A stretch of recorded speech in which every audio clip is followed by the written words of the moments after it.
go for it. This is Tiffany Torgan. I'm with Pacific Sotheby's in La Jolla, and I'm talking to my preferred mortgage lender, Simone De Lira, with Movement Mortgage, and we're here to answer some questions that are on everyone's minds. How are you doing today? I'm doing great. Thanks for having me, Tiffany. I just wanted to start off by time stamping this and just saying that it's April 27th, 2020. We are having a lot of changes in the mortgage industry right now. So the intent of the video is really to just share those changes with you and make sure that you guys have real-time information with what's going on in the industry. And then you can reach out to Tiffany or myself with any questions as a follow-up for you. But if you want to fire away with a few questions, Tiffany, I'm ready for you. Yeah, well, one of the biggest questions that we're getting right now is what is going on with getting a loan? Is it hard to do, or can you tell us a little bit more about the differences with price ranges getting a loan? Absolutely. There's been a lot of changes that are happening. The biggest changes that are happening are in the jumbo space. And what we're seeing in the jumbo space is the non-qualified mortgages, we call them non-QM, are typically the clients that don't fit in the perfect box of qualifying, meaning they don't have 20% down, or they want to do an interest-only program. Maybe their credit score is a little bit lower, their debt-to-income ratio is not 43%. These are where we're seeing the most changes. A lot of investors are suspending their mortgages altogether, and there's a few that are still out there. We do still have access to about 4 investors with Movement Mortgage that are still doing loans, but the non-QM side of it is currently sound like almost everybody is suspended. So jumbo loans are still out there. They're harder to qualify for. It's going to require more down payment.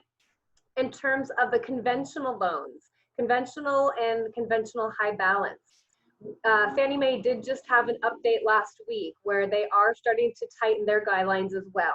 So we're seeing some reserves added that were previously, before you didn't need reserves, a little bit higher FICO scores, and debt to income ratios coming down a little bit on what they will be approved for. So what we're urging everybody is that if you were approved, pre-approved, and it wasn't this week, please reach back out to your loan officer and refresh your pre-approval. Make sure that you are still qualified for what you think you are, or have a conversation about what your new maximum approval amount is within those guidelines. Okay, yeah, that's great advice. Another question for you is, what do you think that the interest rates are going to be doing in the next probably 3 months with your crystal ball?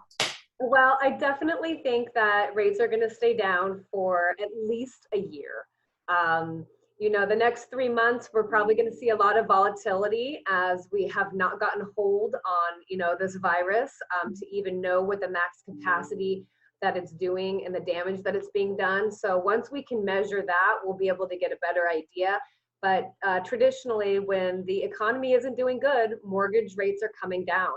And so until we get into a point of recovery in the economy, you're probably not going to see rates go up. So I think, you know, for at least a good year, we're going to have the advantage of low rates, which means it's a great time to buy out there.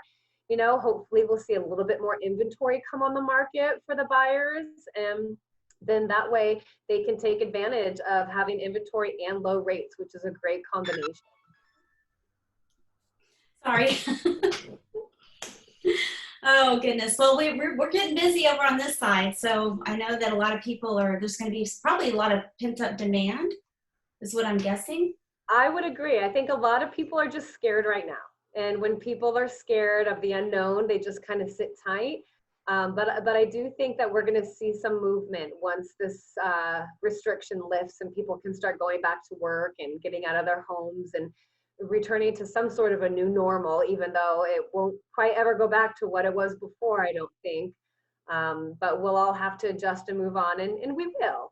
So I think when that time comes, it'll be, and even today is a great time. I mean, we're still seeing purchases happen every day today. We haven't seen much of a slowdown. What's slowing down is maybe the open houses, and those things have changed, but we're still getting contracts. We're still getting people in escrows. And so not everybody's shying away from it right now, which makes it a good time for buyers because there's less people to negotiate with. Yeah, that makes a lot of sense. Well, is there any other news that you want to share today?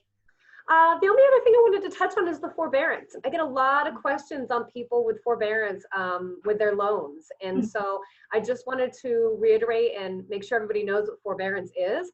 Forbearance is not forgiveness, and it is not anything other than deferring your payments. And so what it does is it allows you short term to stop making your mortgage payments, but it does accrue interest, and you are expected to repay it, excuse me. Oh, so does it accrue additional interest on top of the interest that's normally there? Well, every servicer is different. And so you have to call your servicer to find out their guidelines. But what they'll do is they'll either make you start making those payments when you start making payments again, or at the end of your loan. Everybody sets it up a little bit differently. So really, you have to call your servicer to find out exactly what they're going to require. And from that point, I would also suggest, really people not going into forbearance unless you really have to. Because what we haven't heard out there is the repercussions of doing it. And we don't know what the guidelines are going to be, if this means you're not going to be able to refinance or purchase for, X amount of years. We don't know any of that. So it's really set up to help people not foreclose on their homes. That's what the government is trying to prevent, is a big foreclosure process happening with everybody. So they're trying to give everybody some breathing room. Okay. Well, great. Well, thank you. I'm going to pause this for now, and we will check back in with you a little later.